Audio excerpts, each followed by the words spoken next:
tercer episodio de Reacción Cero.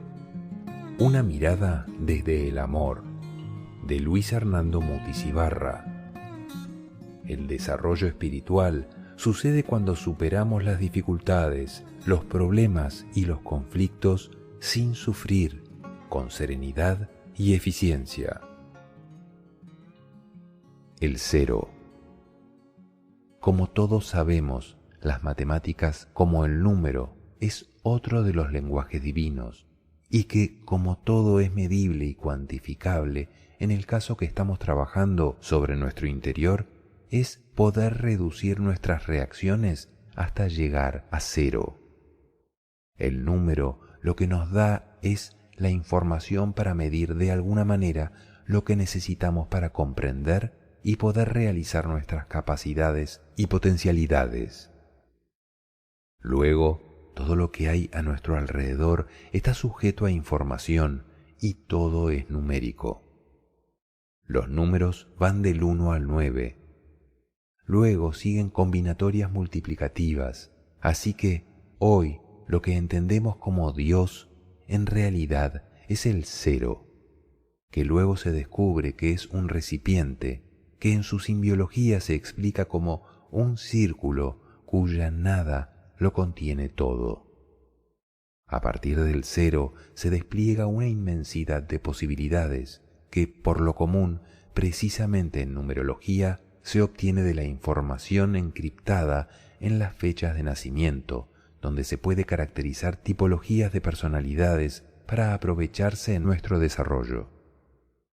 Sobre numerología, ver libro de Manuel Márquez, Tu propósito de vida eres tú. Un cero aparentemente no es nada, pero es el punto de partida de cualquier serie positiva o negativa. No podemos decir a la derecha o a la izquierda si no partimos del cero. No podemos decir arriba o abajo si no partimos del cero. De ahí viene el nombre del absoluto, que a veces se le llama la nada. Es un punto neutro de partida.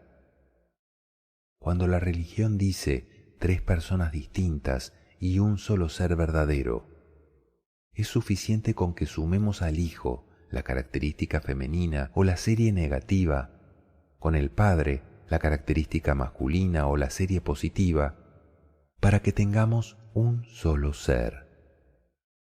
Partimos de un punto matemático que es el cero.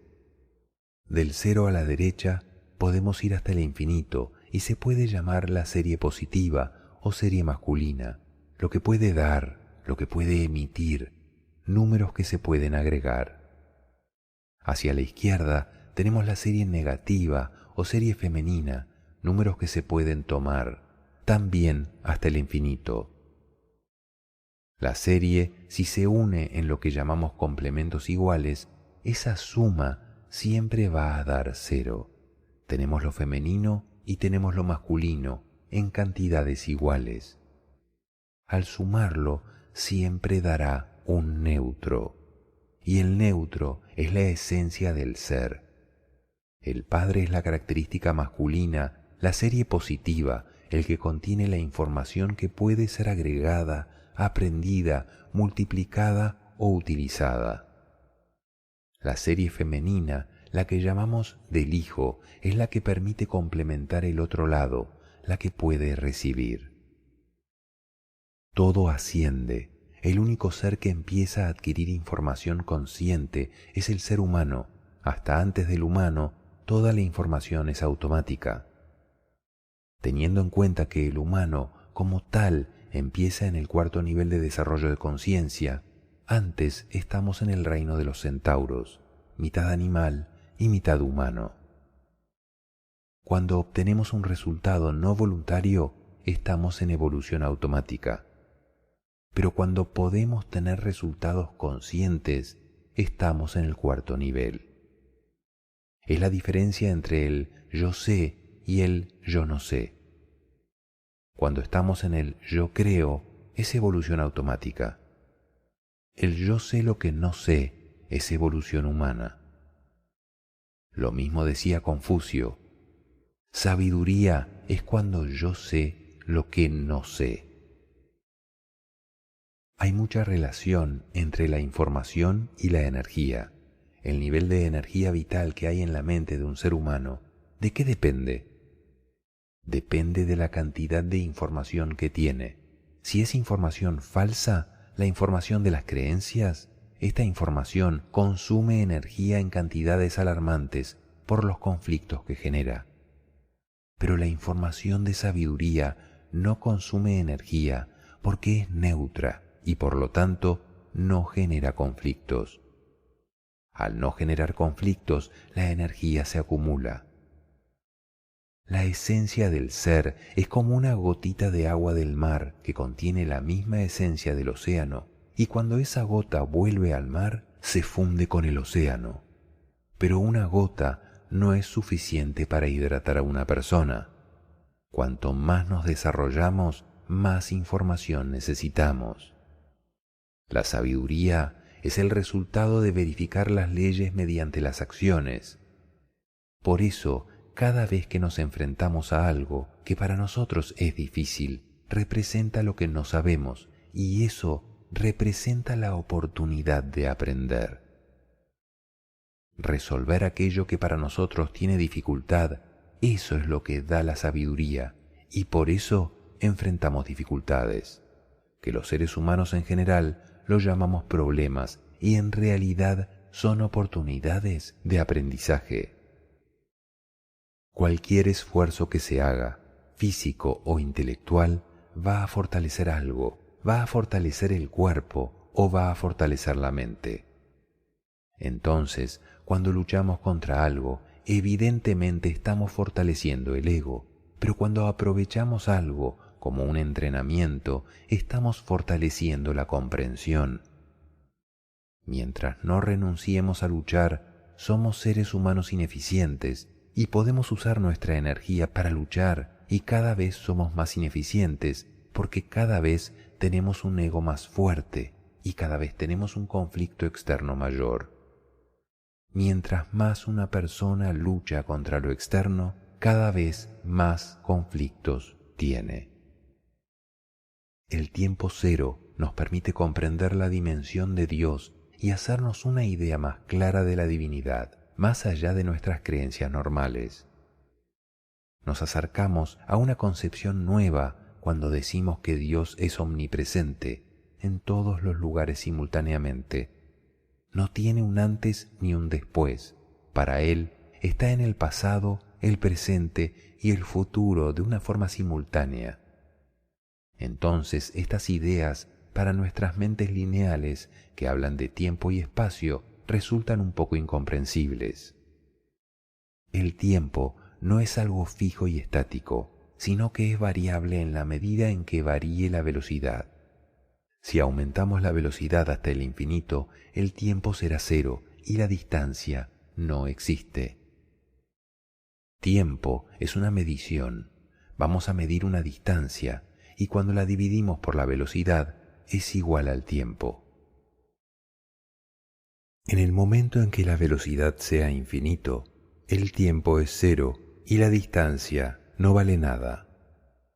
Por ejemplo, antes no existían los coches ni los aviones y se tardaba mucho tiempo en recorrer una distancia, pero ahora la misma distancia se recorre en menos tiempo. La información en el absoluto es total, pero no es perceptible, por eso creemos que no es nada. De ahí viene la expresión filosófica de todo salió de la nada, es decir, todo salió de lo imperceptible, de lo inmanifestado, y se hizo manifiesto a través de los cambios de frecuencia. Esta es la dimensión de Dios. Una vez que nuestra mente lineal acepte la concepción de tiempo cero, entender cómo funciona el universo y cómo se crea, cómo se contrae, se expande y cómo es el ascenso y el descenso, será mucho más fácil. Por eso, lo primero que necesitamos es trabajar en la asimilación de este concepto. En tiempo cero hablamos del estado de ser, el estado de siempre, del eterno presente, que se conoce también con el nombre de la nada, porque su frecuencia es tan alta que no es perceptible por los sentidos, ni siquiera por los superiores del ser humano, sino que tiene que ser información revelada a través de las jerarquías del universo para que llegue a nosotros. Ni siquiera es perceptible. A este centro, creador del universo, se le llama la nada. Y hay toda una filosofía que, si no es explicada físicamente, no es comprensible, que dice: la nada origina al todo, y el todo y la nada son lo mismo. Se refiere con la nada a lo no perceptible por nuestros sentidos, como la hélice del avión, que cuando va deprisa no la vemos, pero si metemos el dedo, lo sentiremos.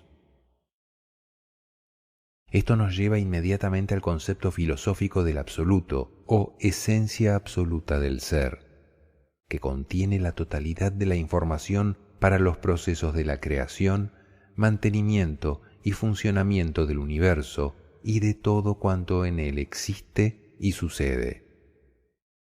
Sin embargo, por ser el absoluto totalmente imperceptible para los seres humanos, se conoce también como la nada.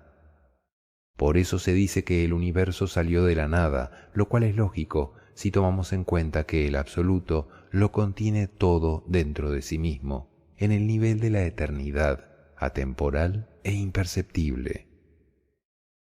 El absoluto no se puede variar, pero podemos sacar copias de él para trabajar. La primera copia que se saca es la dimensión 39, o la que podemos llamar Dios, el Padre, o la esfera de creación universal. Dios es el creador y el absoluto es la información que Dios usa para la creación. Dios es atemporal, es tiempo presente y eterno. Desde el absoluto desciende una línea central de polaridad vertical que une todos los niveles de manifestación, creación y percepción del universo, mediante una constante desaceleración de las frecuencias vibratorias, lo cual produce los cambios dimensionales descendentes, permitiendo que lo inmanifestado pase a ser manifestado, que la energía se condense en materia y que el mundo espiritual se manifieste en las formas del mundo físico. Cuando la desaceleración de frecuencias vibratorias llega al nivel de percepción de la mente humana, aparece la polaridad horizontal, comparación de conceptos, la cual, a medida que desciende la frecuencia, se manifiesta en forma piramidal, cuya base se amplía cada vez más en la proporción que disminuye la frecuencia vibratoria y aumenta la longitud de onda, manifestándose así el mundo del razonamiento y del análisis conceptual, donde, mientras más amplia es la base, más complejos son los conocimientos intelectuales y más difícil se hace la conexión con la línea de percepción del absoluto, puesto que la oscilación del pensamiento sometido al proceso de la comparación de conceptos es cada vez mayor. El absoluto se mantiene eterno y perfecto porque se renueva constantemente como todo en el universo y se renueva a través de los hijos, porque cuando los hijos se vuelven padres, hacen parte del absoluto. Entonces, el absoluto siempre está actualizado, eternamente actualizado. Este es el funcionamiento del universo. Nosotros, en este momento, estamos en el ascenso en la escala humana, que es la última escala antes de pasar a los inmortales. El punto es que no estamos aquí para adquirir nuevas creencias, ni siquiera para modificar las creencias que ya tenemos, sino que hemos venido con otro propósito: aprender el significado de la palabra verdad y descubrir el significado de sabiduría, saber, comprender. Y como sabiduría no tiene nada que ver con creer, sino con verificar, por eso lo vamos a manejar desde el punto de vista de la física, como una ciencia matemática exacta que puede ser verificada y luego lo comparamos con lo que sucede en la realidad de nuestras vidas cotidianas y aspiramos a que esto nos dé una concepción mucho más clara de Dios. aspiramos a que Dios deje de ser para nosotros una creencia y se convierta en una presencia constante en nuestras vidas. Una información en la que podemos apoyarnos diariamente, no algo en lo que tenemos que creer porque nos enseñaron a creer. El universo está dividido en 40 dimensiones. Esto es solamente una forma de medición que utilizan los maestros, pero esto no quiere decir que no haya otras formas de medición. Dentro de ellas, solamente 3 dimensiones son físicas, y a partir de la 4ª dimensión hablamos de mundos no físicos. Esto quiere decir que existen 37 dimensiones no físicas y solo 3 físicas. Las dimensiones son campos de frecuencia vibracional. Cuanta más frecuencia vibratoria o más velocidad, se habla de cambios dimensionales, de la relatividad del tiempo y del espacio. Aquello que se sale de nuestros campos de percepción normales, de los 5 sentidos físicos, entra a ser parte de los mundos no físicos o invisibles, pero perceptibles para nuestras capacidades mentales, espirituales, que no son físicas. Recordemos que la mente no es física, lo físico es el cerebro, que nuestro espíritu no es físico, es la energía que activa el físico. Si logramos sacar de nuestra mente el concepto de tiempo y espacio y solamente nos quedamos con la idea de energía y frecuencia vibratoria, veríamos que el universo no es infinito, sino que está claramente determinado por la diferencia de 2 frecuencias, la máxima vibratoria y la máxima condensación. Infinito, dicen los maestros, es lo que sucede entre esas 2 frecuencias. Es como decir que, aunque el ciclo de la respiración es apenas unos minutos, resulta que de todas maneras el ciclo es permanente y eterno porque siempre está pulsando y el universo pulsa eternamente, pero siempre tiene un límite de expansión o un límite de contracción. En el interior están las jerarquías que lo sostienen.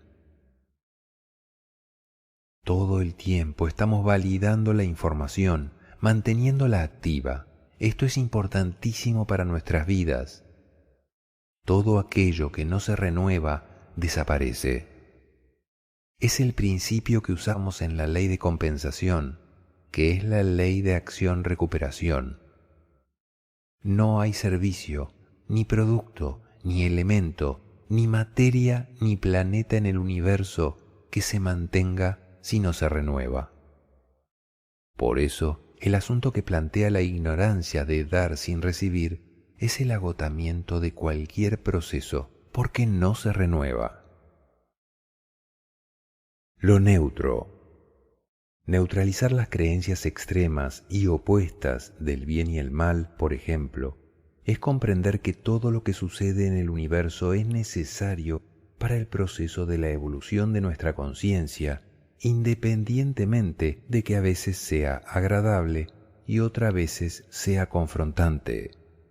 Es necesario afrontar dificultades para aprender lo que no sabemos, como es también necesario disfrutar, enseñar y servir con lo que ya sabemos. Los 2 puntos son valiosos, aunque cumplan funciones diferentes, quedan neutralizados.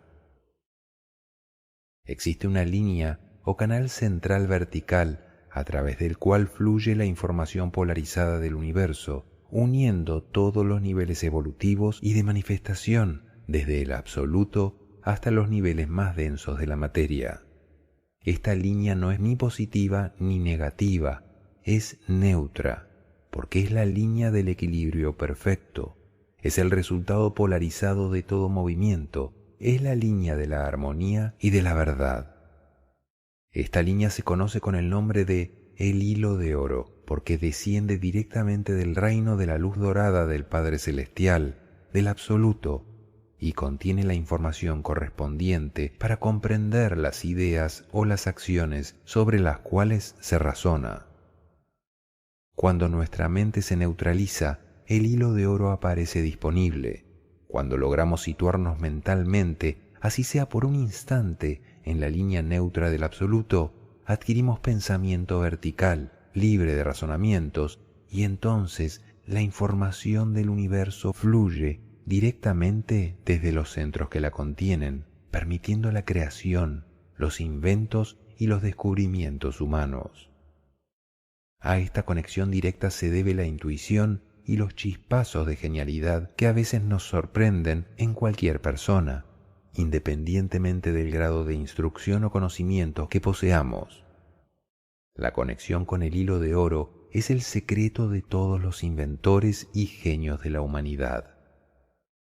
Lo llaman hilo porque es un punto muy fino, como el filo de una navaja, por el que la mente pasa muy deprisa cuando está haciendo su análisis o comparación de los opuestos. Pasa tan rápido por ese hilo de armonía y equilibrio que no puede percibir algo ahí. En el momento en el que esa mente logra quedarse en el centro por el tiempo suficiente, ahí es cuando viene la iluminación, el chispazo de genialidad. Si una mente no ha analizado suficiente, no tiene capacidad de síntesis o de conclusión, no podrá aprovechar la información que venga por el hilo de oro. Hay personas que perciben mucho, que les llega mucha información, pero no saben qué hacer con ella. Es necesario equilibrar el análisis mental y la percepción. Ejemplos de neutralización. Nosotros quisiéramos que muchas cosas funcionaran de otra manera diferente, que no hubiera violencia ni guerras, que las personas se respetaran, que no hubiera desequilibrios, que no hubiera pobres y ricos, que no hubiera enfermos. Todos son deseos humanos normales, pero tenemos que preguntarnos, ¿por qué razón, a pesar de que nosotros no estamos de acuerdo con que esto suceda, sigue sucediendo igual? La respuesta es porque todo es necesario. Tenemos que vivir esas experiencias porque esos son los cursos de evolución y educación. Se invita a modificar ciertas partes del lenguaje donde ya no vamos a hablar de cosas buenas y cosas malas porque no las hay. Vamos a hablar de cosas necesarias. Lo necesario puede ser agradable o desagradable, pero sigue siendo necesario. Si ya comprendemos que las cosas son necesarias y observamos lo que sucede a nuestro alrededor, llámense relaciones, conflictos, enfermedades, miseria, lo que sea, tendríamos que concluir que si sentimos malestar interior frente a eso, el problema es que nuestros conceptos humanos, por ejemplo, para neutralizar las creencias de justicia e injusticia, tenemos que comprender que cada experiencia solo es correspondiente con quien la vive. Que para neutralizar la dualidad del castigo y el culpable, la neutralidad sucede cuando comprendemos que no existe el culpable. Todo el mundo tiene derecho a cometer errores y los errores se cometen de forma involuntaria. Las personas con sabiduría no tienen dualidad, de ahí que dijo el Maestro Jesús, ama a tus enemigos, porque comprendemos que no son nuestros enemigos, sino personas que están cometiendo errores, pero errores involuntarios. Bien sabemos que cada persona vive su propio proceso consciencial, por lo que cada uno hace lo mejor que puede y dice lo mejor que sabe. Esto, en absoluto, no hay que creerlo, tenemos que verificarlo todo en nuestra vida. No se trata de cambiar unas creencias por otras, sino de vivir con sabiduría y descubrir las verdades por nosotros mismos. Vivámosla, experimentémosla, comprobémosla. Solo así, ante cualquier información, tendremos la certeza de que sea falsa o que sea verdadera. El ejercicio de la sabiduría es comprender que todo lo que es externo a nosotros, sin excepción, es neutro, es un suceso, y los sucesos solo son, no son ni buenos ni malos. Si decimos que algo es bueno o algo es malo, estos son evaluaciones externas, porque no es ni lo uno ni lo otro, pero nuestra mente les asigna a los sucesos características buenas o malas que generan una cantidad de reacciones internas y también externas, y esto es falta de sabiduría. Hay formas amorosas de mostrar los caminos y no se llama confrontación, sino evaluación. Evaluar es una cosa diferente a confrontar. Confrontar es cuando no solamente estamos en desacuerdo con alguien, sino que manifestamos nuestro desacuerdo de una forma poco armoniosa. Evaluar significa que no estamos en desacuerdo, solamente comprendemos que hay un desarrollo primario en algo o en alguien y que necesitamos propiciar un mayor desarrollo de una forma armónica, y lo intentaremos de una forma armónica. Si no se lograra de forma armónica, entenderíamos que esa persona necesita un ignorante de turno y dejaríamos que la vida lo proporcione. La crítica invalida, confronta y termina juzgando y condenando a la persona. Esta es la ignorancia. La sabiduría evalúa las posibilidades de la persona y si encuentra que no es apropiada la habilidad que tiene para lo que tenemos que hacer, le ofrece a esta persona un lugar que sea apropiado para él y coloca en éste a otra persona que sea apropiada, sin juzgar, ni criticar, ni condenar a nadie, sino resaltando sus valores. La mente limpia no confronta, no discute, no agrede, no critica, no lucha, no se defiende, no se desilusiona, no juzga, no contraría, no choca, no culpa ni se culpa. La mente limpia es permeable a cualquier información. ¿Qué es cero dualidad? Es serenidad total, paz absoluta, felicidad completa, cero reactividad. Son todas las características de la sabiduría, la felicidad, la paz y el amor en nuestro interior. Manejarlas voluntariamente requiere un entrenamiento continuo y también requiere aprender a manejar la energía. La sabiduría es lo mismo que la esencia del ser. No tiene dualidad, no genera conflicto de ninguna naturaleza. Allí donde pueda haber cualquier tipo de conflicto, interno o externo al ser humano, es absolutamente evidente que estaremos usando información falsa, porque la información de amor, la información de sabiduría, jamás deja conflicto alguno, ni interna ni externamente, porque no tiene dualidad. Está exenta de polaridad, es neutra. Algún día nosotros también nos volveremos maestros, por ahora estamos siendo discípulos. Somos aprendices en camino a esa maestría de amor.